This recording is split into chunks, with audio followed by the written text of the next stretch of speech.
pupuntahan natin ang abandoned house dito sa Agpay, sa taas ng bundok na ito. Ito ay sa baba lang niya yung falls na tinatawag. Alright, so titingnan natin at sisilipin natin. Let's go. So yun guys, tingnan natin.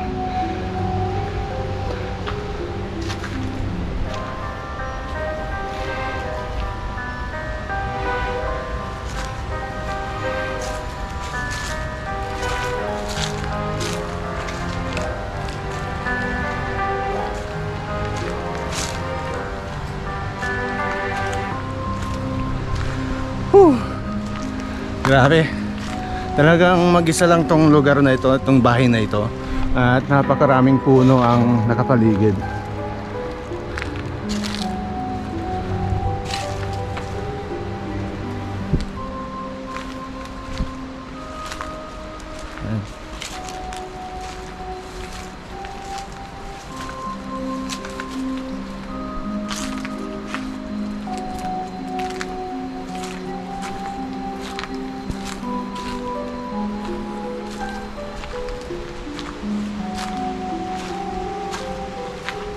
Sarado siya. Pero ito yung loob niya, basag-basag na salamin.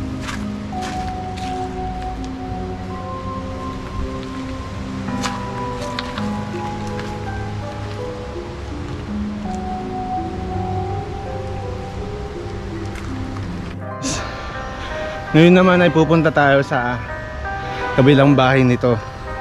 Abandon na rin na bahay. Yan yung mga puno dito.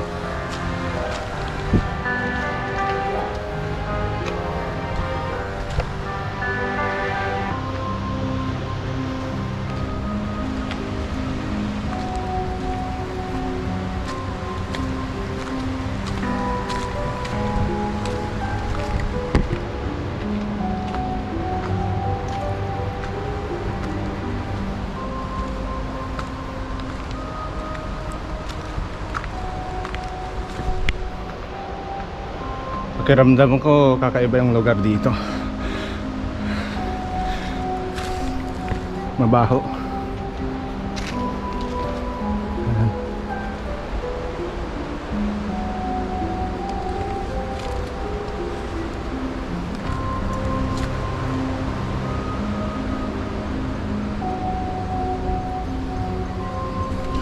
This is the abandoned house dito sa Agpay. Sa taas ng bundok ito guys. Medyo nakakapagod lang pag-aakyatin.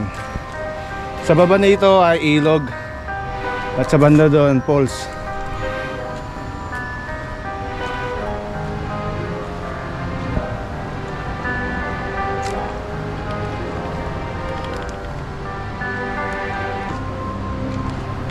Ang sabi ng mga nakausap kong kabataan kanina sa baba, dito daw ay may pinaslang na babae ni rape. At yung kanyang dugo pinagpintura sa bulaklak na yan. Nakita niyo yung bulaklak na yan? So, alis na ako ha.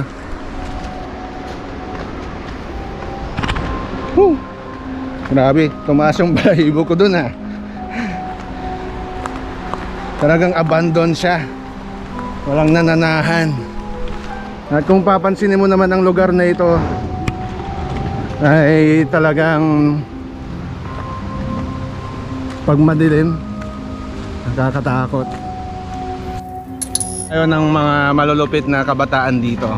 Yan si Idol, anong pangalan ni Idol? Alvin, yeah. Ikaw Idol? Mark Dave po. Mark Dave. So sila yung mga makakasama natin dito sa exploring the abandoned house dito sa Agpay, San Nicolas, Pangasinan.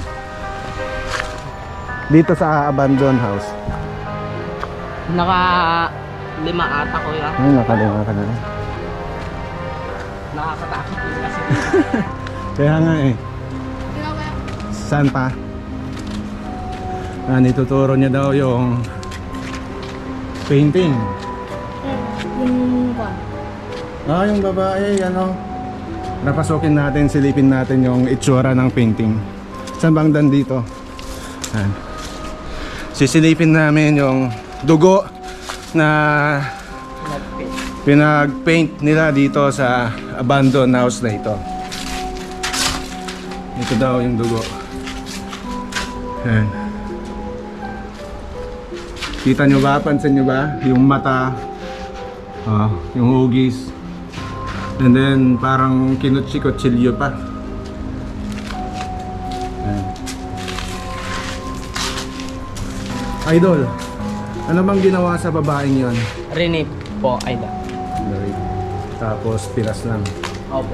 So grabe pala yung nangyari sa babaeng yon. Doon nila, itadangan.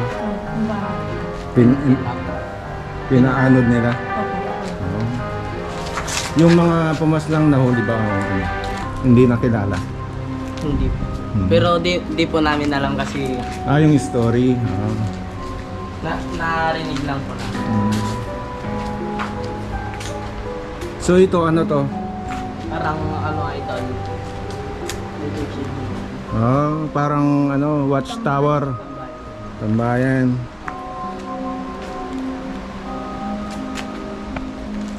Talagang wala ding makakakita dito, no, kung dito siya ni-rape. Wala lang. So yun guys, ang kunting story nito sa abandoned house na ito. So napaka tapang ng dalawang kabataan to. Namin tong isang abandoned bahay na narito. Medyo nakasara. Pero try sa kabila, try natin. Ayan guys, takot lang. Yan yung guide. So kapag gabi natin to gagawin, kaya nyo? Pwede rin kuya pag may kasama. Yung may kasama. Pero pag Pag wala, yan, sinarahan nila.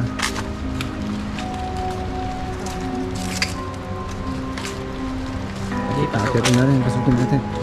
Tiyo na ka. Sumayawak ako. May baso pa, para saan ang baso natin? Ako naman. Ayan. So kung mapapansin nyo, talagang matagal nang naabando na. Itong tiles niya pa lang pinagbabahayan ng mga iba't ibang kambing, gano'n. Ayan. Ito yung parang salas nila, no? Salas. Yung bubong. Dito yung CR. Siguro pinunta din dito yung babae. siguro. May CR din dito. Alam yung mga story. Narinig nyo lang. May CR din tong ano niya. Mga parang ano siguro to. Ito yung tinatawag na master bedroom. Meron pa dito. Isang room. Ayan. Parang Master bedroom. May CR.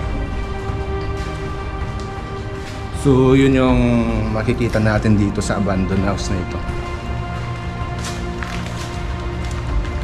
Next time alamin natin yung kwento nito.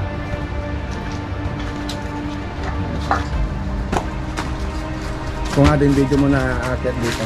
Naka-play na yan, naka-play. Ayan.